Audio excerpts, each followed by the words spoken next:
तर नालासोपारा पूर्वेकडील धोकादायक इमारत रिकामी करण्यात आली आहे। खबरदारी म्हणून पालिकेकडून ही इमारत रिकामी करण्यात आली आहे। अलकापुरी येथील साईराज 2 ही इमारत आता पूर्णपणे खाली करण्यात आली आहे। या इमारतीत एकूण 30 कुटुंब राहत होते।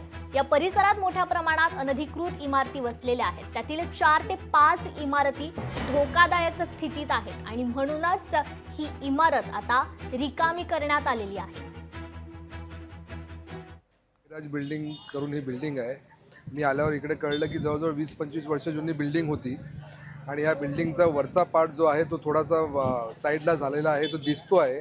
आणि ज्या बिल्डिंगचे घरातली दरवाजे होते ते दरवाजे दाबले गेलेत, दरवाजे उघडत नव्हते। तेव्हा रहिवाशांनी इकडे आमच्या स्थानिक नगरसेविका भावना शेवळे मॅडमला फोन केला आणि फोनवर आम्ही इकडे आल्यावर सगळ्यांना रेस्क्यू केलं।